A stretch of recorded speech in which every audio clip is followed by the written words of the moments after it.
Vamos a revisar el ensayo. Voy a partir, sí, con las preguntas de la materia que ya hemos visto. Y hay algunas que prefiero no revisarlas porque siento que como que se necesita mucho haber visto la materia antes, como que no se saca mucho con revisarlo sin saber la materia. Así que eso vamos a hacer. Entonces acá en el ensayo les dan esta tablita, se las puse acá, y voy a partir con esta. Dice, respecto a la formación del enlace iónico, ¿cuál de las siguientes opciones corresponde a una ley? La primera dice que el enlace de un compuesto iónico se representa mediante un ion utilizando la estructura de Lewis. Ya, primero, antes de esto, el enlace iónico, ¿entre qué compuestos se formaba? ¿Era entre metal y metal, metal y no metal, no metal y no metal? ¿Quién se acuerda? Lo primero que es importante saber para esta pregunta.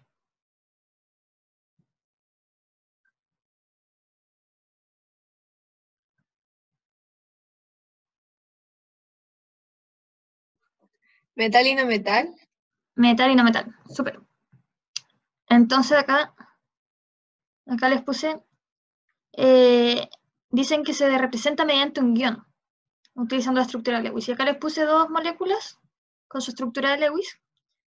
Y la primera son puros no metales, que eso hace enlace covalente. Entonces acá vemos que el guión representa que se comparten electrones. Mientras tanto acá en el enlace iónico, que está el ejemplo del NaCl, no se están compartiendo, sino que uno se lo cede al otro. Así que así nomás juntitos, y hay normalmente como que el sodio tendría un electrón y el cloro tendría 7, pero no se lo comparte, sino que el sodio como que se lo pasa al cloro y se quedan ahí juntitos, pero no compartiendo. Así que esa sería falsa. Después la D nos dice que en la formación del enlace iónico, las cargas opuestas se atraen con una fuerza inversamente proporcional al cuadrado de la distancia que las separa. O sea, esto nos dice que mientras más lejos están, menor es la fuerza. Y mientras más cerca están, mayor es la fuerza. O sea, menor distancia, mayor fuerza. Y eso es cierto. Eso es así. Y hay una fórmula que habla de la atracción de dos cargas. Acá en este caso serían los iones. Hay un ion con carga positiva, un ion con carga negativa. Puede ser el Na y el Cl. Y si se fijan acá, esta R representa la distancia que las separa. Y está al cuadrado. Entonces con esto ya se ve que la fuerza es inversamente proporcional a la distancia. No sé si se acuerdan que en matemáticas se muestra así. Cuando es igual a algo partido en eso, es inversamente proporcional. Y si es igual a eso multiplicado por cualquier cosa, va a ser directamente proporcional.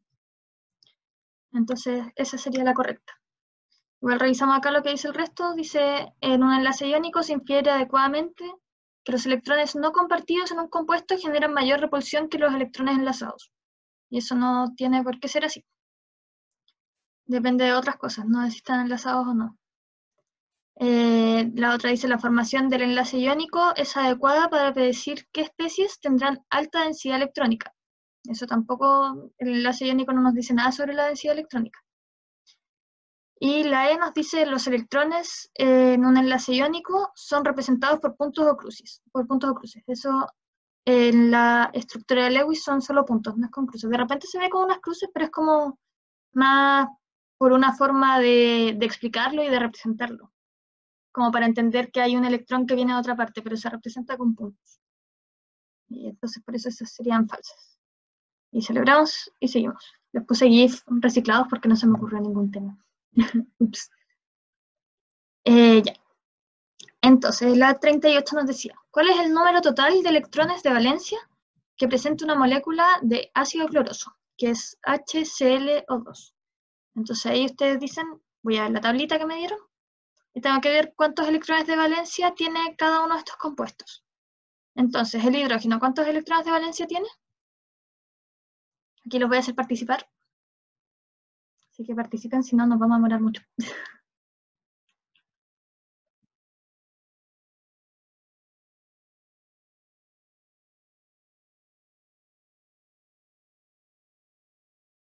¿Quién se acuerda? Tenía relación con el grupo en el que está en la tabla periódica. el grupo con la columna.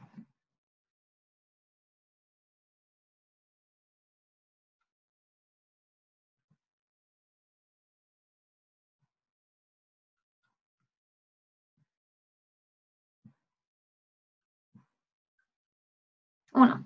Gracias, Connie. Uno tiene. Perfecto. El cloro. Si quieres tú misma o alguien más. Fíjense que está el cloro acá al lado de los gases nobles.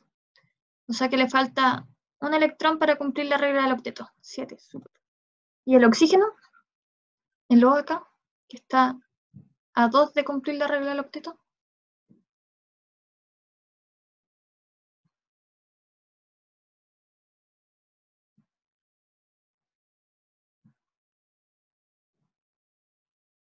Seis. Sí. Igual lo pueden ver acá. Estos de acá tienen un electrón de valencia.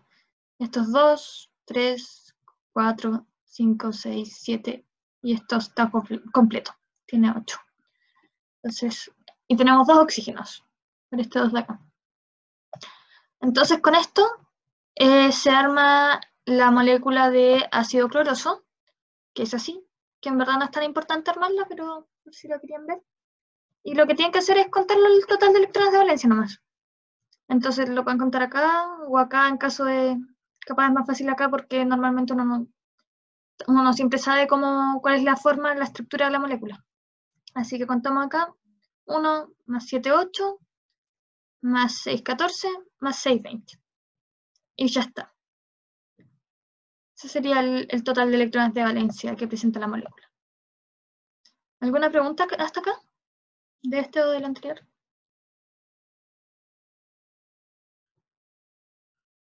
¿O seguimos? No, ya, bacán. Celebramos y seguimos. ¿Cuál de las siguientes opciones representa correctamente la estructura de Lewis para el ion fluoruro? Ya, entonces acá, Lewis de nuevo. ¿Qué hacemos? Vemos la tablita que nos dieron. Buscamos el flúor. Acá está. Entonces, ¿cuántos electrones de valencia tendría el flúor? Si está a 1 de cumplir la regla del octeto.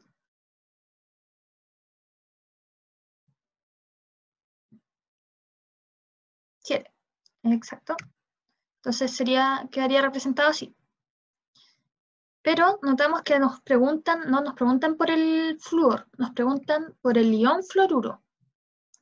Los iones, acuérdense que se forman cuando un átomo gana o cede electrones. Entonces, en este caso, el flúor, ¿qué va a querer hacer para cumplir la regla del octeto? ¿Ganar o ceder electrones? Les pregunto. Ganar, exacto. Va a querer ganar un electrón para tener la configuración electrónica del neón en este caso. Por lo tanto, aquí vemos, y el único que tendría la configuración electrónica de un gas noble, o sea, el nivel de valencia completo, sería la E. Y ahí vemos también que queda con un signo negativo, porque es un ion. Eso acuérdense, igual ahí podían descartar el tiro la C y la D, porque los iones siempre van a tener carga.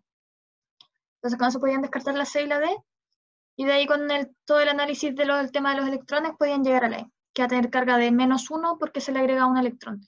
Si es que si les hubieran preguntado por el oxígeno, habría sido igual con el del ion, no sé cómo se llamará el ion, llamémosle ion oxígeno. Igual sería el nivel completo, tendría 8 electrones, pero tendría carga -2. Así que eso para el ion fluoruro.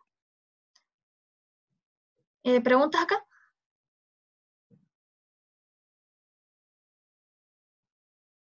No. Acuérdense que cualquier pregunta me interrumpen. Celebramos entonces y seguimos. Tengo la mezcolanza de GIF ahora. Ya no tengo temática. Ya, entonces acá nos preguntan, el porcentaje en masa de cada elemento que forma parte de un compuesto corresponde a la definición de.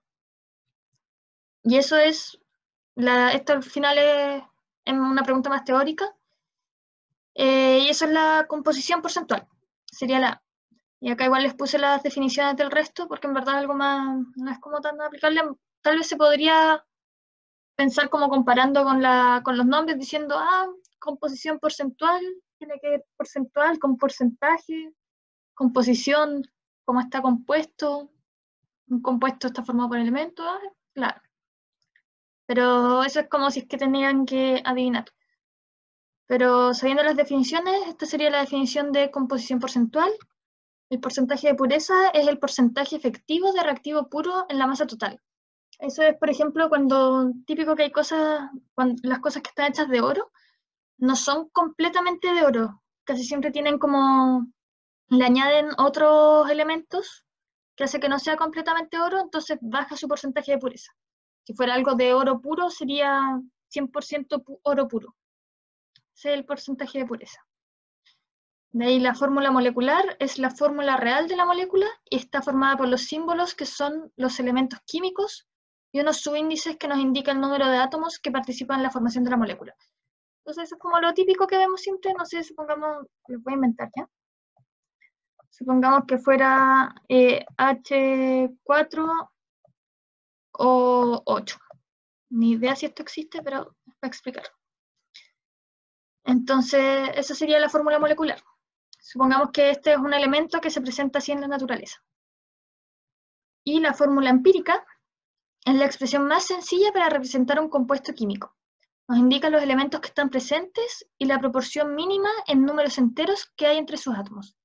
Entonces, para este caso del ejemplo, la fórmula empírica sería, tienen que estar los elementos presentes, que es H y O, pero tiene que ser la proporción mínima. Y si vemos acá, esta está en una proporción de 1:2.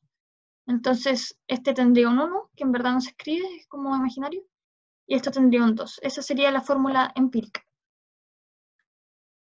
Y voy a borrar ahí. Y al final el rendimiento es la cantidad de producto obtenido en una reacción química. Entonces tienen los reactantes, se forma una reacción, puede reaccionar completo o no, y lo importante del rendimiento es cuánto producto se obtiene.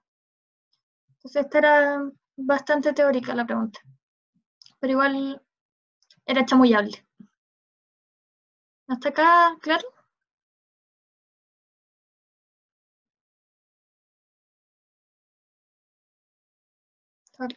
Gracias, Vale. Si no, me interrumpen. Celebramos y seguimos.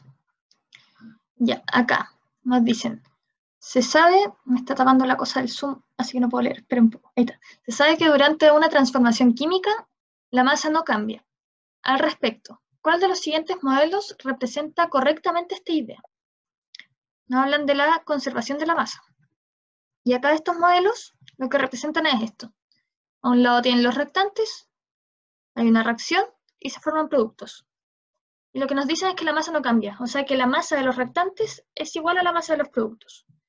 Entonces imagínense estos circulitos como si fuera, no sé, 1 gramo de algo. Los negritos son 1 gramo de café y el blanco es 1 gramo de sal. Entonces lo importante es que en los reactantes tiene que haber igual cantidad de gramos de sal y de café que en los productos. Entonces vemos en la A, acá hay 6 de café, acá habrían 4, así que no. En la B habrían 4 de café, acá 3, no. Acá hay 4 de azúcar, 3, así que tampoco.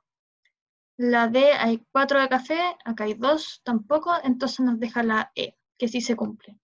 Habrían 2 de sal, 2 de sal, y 4 de café, 4 de café. Entonces sería la E. Esta es como de las cosas que más hay que tener clara en química, creo yo. Como la idea es como uno de los principios más fundamentales lo de la conservación de la masa. Así que eso, ¿alguna duda acá?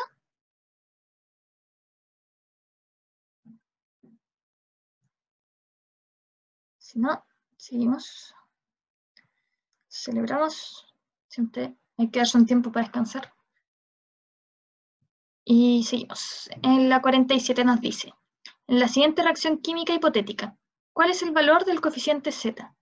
Entonces al final acá nos muestra, es lo mismo que vimos en la anterior, solo que ahora nos muestran con letras o con la fórmula molecular en vez de con circulitos.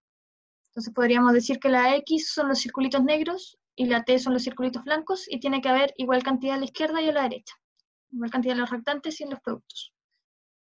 Entonces acá los numeritos chicos nos dicen cuántos moles de cada átomo hay en la molécula, hay en una molécula, y los números que están grandes a la izquierda nos dicen cuántos moles de esa molécula hay. Entonces, si es que nos fijamos, nos podemos fijar en X o en T. Acá en este caso va a ser lo mismo.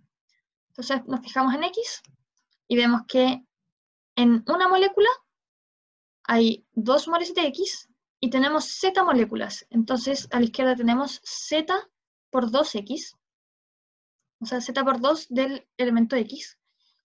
Y a la derecha tenemos 4 moles de X. Entonces nos queda Z por 2 es igual a 4, o sea que Z va a ser igual a 2. Y si es que nos queda duda, comprobamos que funcione también para T. Vemos que acá hay 5 moles de T en una molécula, hay Z moléculas, así que Z por 5. Y acá tenemos 2 moles de T y 5 moles de la molécula T2. Así que 5 por 2, Z es igual a 2. Y ya está. Al final es como lo mismo, pero representado de otra forma, más numérica. ¿Acá dudas?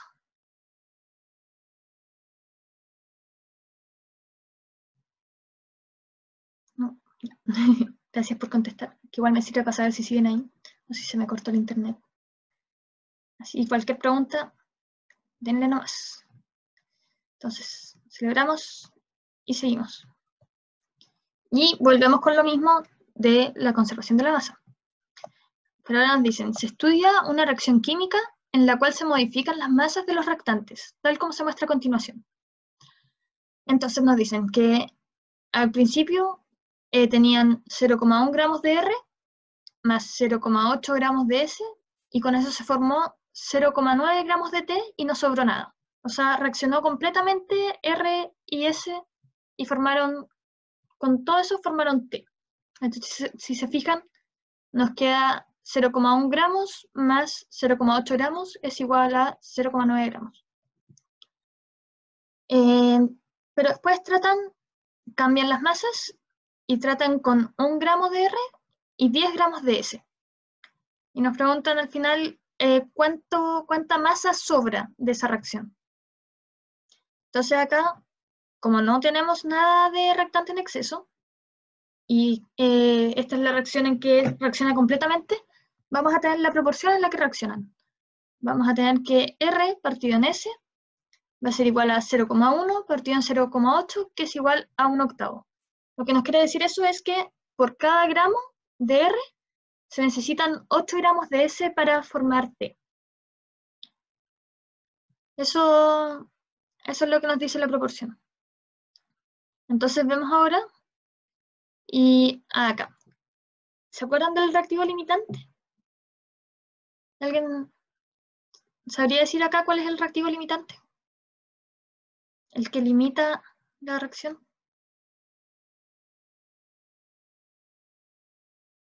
Ese, te confundiste. El reactivo limitante, exacto. No había muchas opciones más, pero está bien. El reactivo limitante, acuérdense que es el que limita. Al final, si es que yo quiero, por cada taza de té, yo le echo 2 cucharadas de azúcar y tengo, no sé, 2 tazas de té, pero solo tengo 2 cucharadas de azúcar, al final no voy a querer tomar la otra porque soy muy mañosa y me gusta mi té dulcecito, así que el azúcar me va a limitar mi cantidad de producto, que sería las tazas de té con azúcar. Entonces acá en este caso vemos que 1 gramo de R reacciona con 8 gramos de S. Entonces acá capaz con 10 gramos de S uno pensaría, puedo hacer más. Pero el R hay solo 1 gramo, así que no se puede hacer más de lo que querría hacer S, por así decirlo. Entonces al final lo que va a pasar, el reactivo limitante es S, nos va a quedar un exceso de, perdón, el reactivo limitante es R y nos va a quedar un exceso de S, porque va a reaccionar 1 gramo de R solo con 8 gramos de S, y el resto va a sobrar. Entonces se van a formar 9 gramos de T, y nos va a sobrar 10 gramos que teníamos, menos los 8, que son los que reaccionan, y nos van a quedar 2. Entonces I va a ser igual a 2 gramos. ¿Se entiende bien eso? Esto es como ya más matemático puede ser.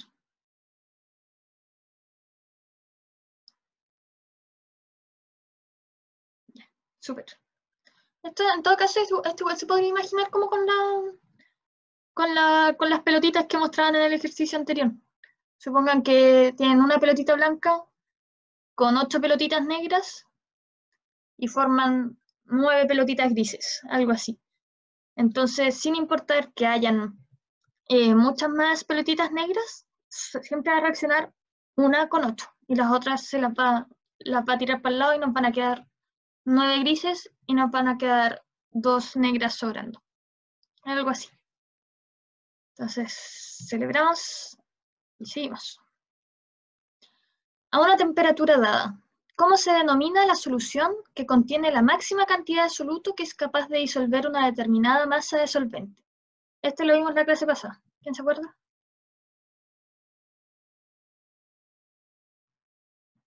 Sí, súper. Sí. Esa es la definición al final de esto que nos dicen acá. Es la definición de una solución saturada. Al final es la que tiene la máxima capacidad de soluto en la que, como antes de que empiece a precipitar. Por ejemplo, si es que si mezclan, era el ejemplo que mostraba en la clase pasada, que le echaban sal al agua y llega un punto en que está como su máxima capacidad y si le echas más empieza a caer la sal para abajo. Y ahí estaría sobresaturada o concentrada, creo que también se le dice. Y insaturada es decir que tiene menos de la máxima capacidad. Que igual se le puede decir densa cuando está como con más concentración o diluida cuando está como con poco soluto.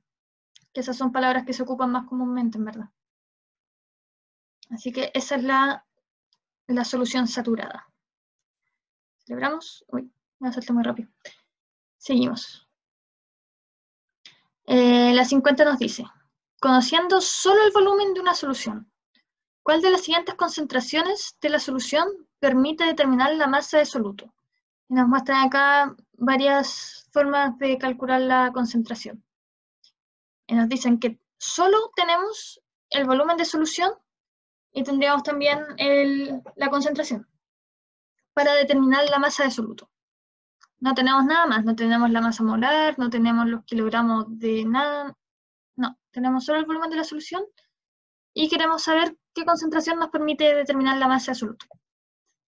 Y esto igual es lo que vimos la clase pasada, así si se acuerdan que estos tenían sus fórmulas para calcularlo, entonces vamos a revisar uno a uno. La molalidad, acuérdense que la molalidad es con M minúscula, la molaridad con M mayúscula. La molalidad son moles de soluto partido en kilogramos de solvente. Y vemos acá, y esto por ninguna parte nos dejaría determinar la masa de soluto. Nos podría dar los moles de soluto o los kilogramos de solvente, pero nos piden la masa de soluto. Aparte que no tenemos ninguno de estos dos valores, así que esa no nos sirve. Después el porcentaje masa-masa. Recordamos y es los gramos de soluto, ya bien, se me puede servir, partido en gramos de solución. Ah, pero yo no sé cuántos gramos de solución tengo, yo sé el volumen de solución. Así que tampoco me sirve. Porcentaje masa-volumen. Los gramos de solución, sí, ya, eso es lo que quiero tener. Partido en los ml de solución, que los ml es una medida de volumen. Así que este sí me serviría. Porque al final lo que me dicen es que yo sabría este valor y sabría este valor y eso me permitiría saber este valor de acá con una ecuación simple. Entonces, ese sería. Igual revisamos los otros por si no se acuerdan cómo se calculan. La fracción molar es la fracción de moles al final. Los moles de sustancia partido en los moles totales de solución, que no serviría para nada para este caso. Así que eso no sirve. Y la molaridad, con R, es los moles de soluto partido en los litros de solución. Entonces, ya, sí nos serviría el volumen de solución, pero nos daría los moles de soluto, no la masa. Ahora, si es que tuviéramos el peso molar, que son los gramos que hay por mol, podríamos convertir los moles a masa, pero nos dicen que solo conocemos el volumen, así que tampoco nos serviría. ¿Dudas ahí?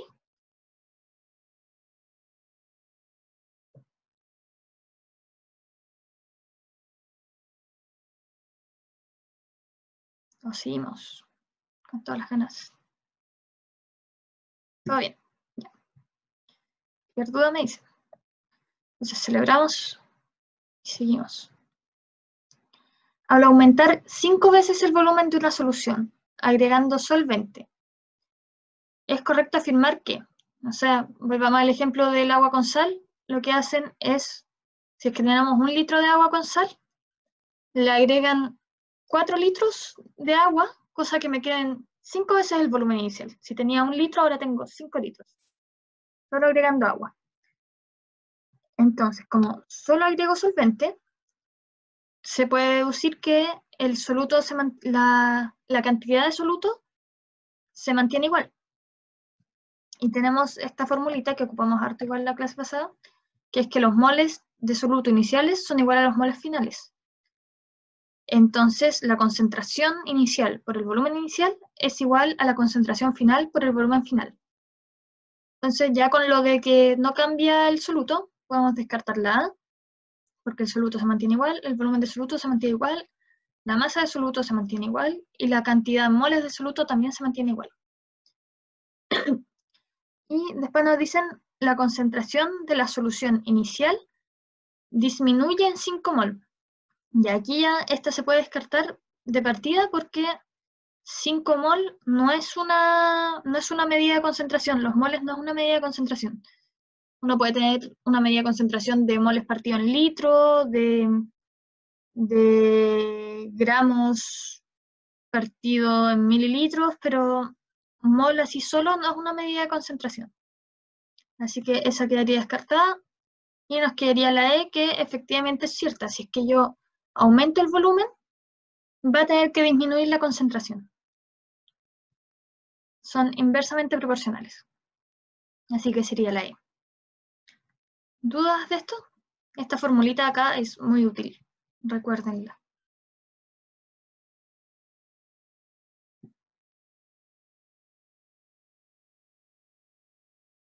Si no hay dudas, seguimos. Si no me interrumpen. Todo bien. Gracias. Celebramos y seguimos. Ya, aquí llega un gráfico que nos dice que muestra la variación de la presión de vapor. Acá tienen la presión de vapor a medida que aumenta la temperatura de dos soluciones. Entonces tenemos las soluciones P y Q, que se muestra acá que al aumentar la temperatura, aumenta también la presión de vapor. Y las dos soluciones P y Q están formadas por la misma masa de soluto X y los solventes puros W y Z, respectivamente. O sea, lo que nos están diciendo es que P se forma con el soluto X más el solvente W, y Q se forma con el soluto X y el solvente Z. Y nos dicen que además de las curvas de las dos soluciones, se muestran las curvas de los solventes. Entonces acá tenemos la curva del solvente puro, que es el W, y al agregarle X nos queda la solución P, que tiene esta curva. Y lo mismo para el Z. Tenemos la del Z, se le agrega X y nos queda la curva de Q. Nos dicen al respecto, ¿cuál de las siguientes afirmaciones es una conclusión correcta? Y nos hablan acá de la temperatura de ebullición. Y acá les puse un torpeo porque creo que no lo habíamos definido. Que el punto de ebullición o temperatura de ebullición es la temperatura a la cual la presión de vapor de una sustancia iguala a la presión atmosférica externa. Y por eso acá les marcan la presión atmosférica. Cosa que al final, la temperatura a la que la presión iguala a la presión atmosférica, la presión de vapor igual a la presión atmosférica, esa va a ser la temperatura de ebullición. Entonces acá vemos la temperatura de ebullición de W va a ser como 62, algo así, un poco más de 60. La de P va a ser algo así como 75. Entonces acá esto nos dice que al agregarle X al solvente W, va a aumentar la temperatura de ebullición en un poco más de 10 grados Celsius. O sea, va a necesitar agregarle más temperatura para que alcance el punto de ebullición. Y lo mismo para Z y Q, el punto de ebullición de Z va a ser un poco más de 90 y el de Q va a ser un poco menos de 100. Entonces nos dice la temperatura de ebullición de ambas soluciones, las soluciones son P y Q, es mayor a las de sus solventes puros. Y eso es cierto, porque la de W es cercano a 60, la de P es como 75, es mayor, y lo mismo para Z y Q. Q es cercano a 100 y Z es cercano a 90, así que esa es verdadera. Igual vamos a revisar los otros, por si acaso. Nos dice la presión atmosférica, ambas soluciones logran su temperatura de ebullición sobre los 90 grados Celsius. Nos hablan de las soluciones, o sea, P y Q. Pero para Q se cumple, es sobre 90, pero P es bajo 90, es 75, así que es esa falso. La solución P tiene una temperatura de ebullición sobre los 80 grados Celsius. Es como lo mismo que la anterior y vemos acá que es bajo los 80 grados Celsius, la de P. Así que falso. El mayor cambio de temperatura de ebullición se produjo al adicionar el soluto X al solvente puro Z. Entonces lo que les contaba antes es que acá a X le agregaron, perdón, a Z le agregaron X y la temperatura de ebullición habrá aumentado como en unos 7 grados Celsius, por decir algo. Más o menos. No sé bien los números exactos, pero menos de 10 grados Celsius aumentó. En cambio acá, a W, al agregarle X, la temperatura de ebullición aumentó más de 10 grados. Así que ese sería falso. El mayor cambio de temperatura se produjo al agregar X al solvente W. Y por último, la E dice que a presión atmosférica, la solución Q tiene una temperatura de ebullición mayor a 100 grados Celsius. Miramos acá y es un poquito menor a 100 grados Celsius, así que falsa. ¿Dudas acá? Hay que primero entender bien el gráfico y lo que nos está mostrando y después empezar a revisar las alternativas. Ese es como mi consejo para cuando les salgan gráficos. Aquí ya empieza materia como más o menos nueva. ¿Pero se entiende?